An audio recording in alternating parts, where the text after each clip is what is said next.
भैया हो हम उमेश सिंह उजाला बॉर्डर के लड़ाई पा एगो भौजाई के पति शहीद हो गईल बा। जब ओकर लाश घरवा पे आइल बा तब भौजाई कौना भाव में बियो करतिया आ कौना भाव में रो रो के कहतिया, रोवा लोग सुनी जा।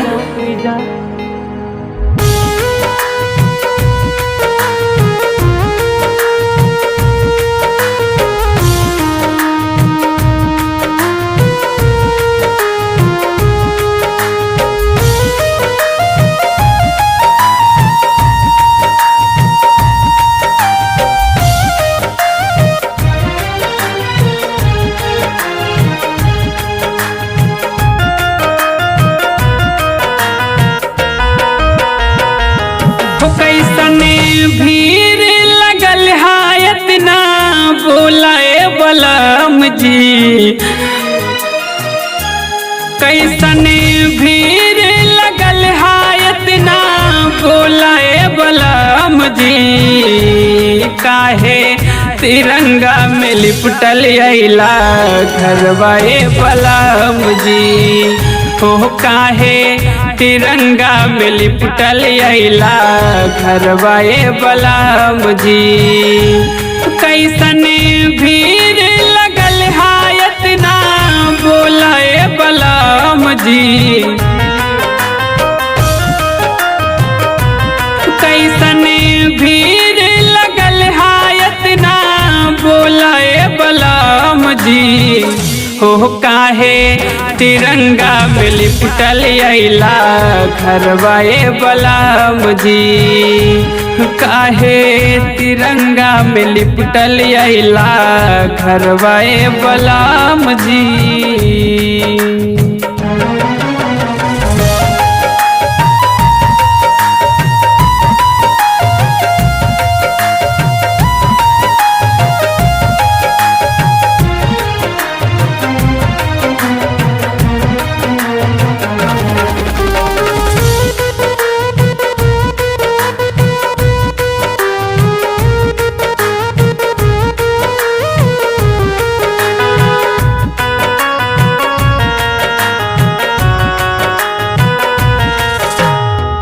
चूड़ी कंगनवा खन के गोरे रे कलाई में मांग के सिनुरवा के बाद चटकल ललाई रे।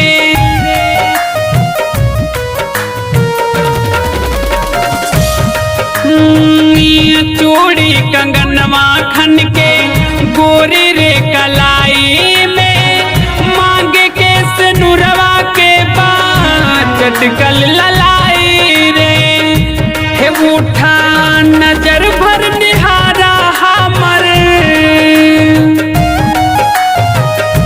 हे उठा नजर भर निहारा हमर रूपवाए बलम जी। काहे तिरंगा में लिपटल अइला घरवाए बलम जी, काहे तिरंगा में लिपटल अइला घरवाए बलम जी।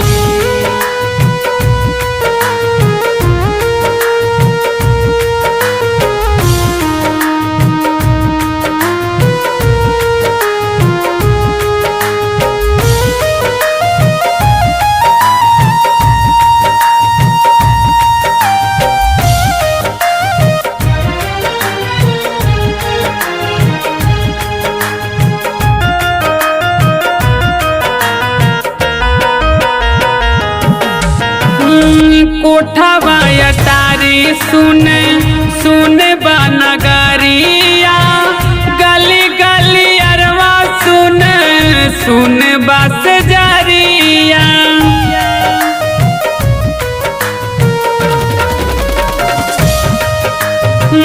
कोठवा अटारी सुन सुन बनगरिया, गली गली अरवा सुन सुन बस जरिया। हे पिया बगिया के हवा, हे पिया बगिया के हवा पापी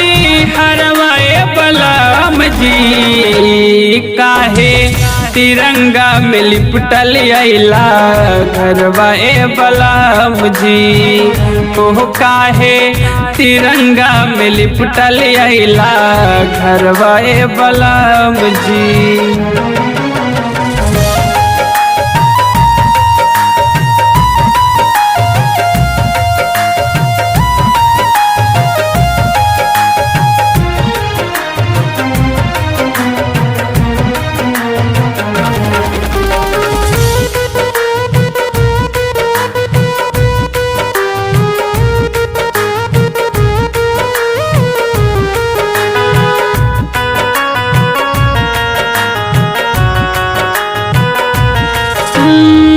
सात जन्म के वादा काहे ना निभैला, पिया निरमोही हमके काहे बिसरैला।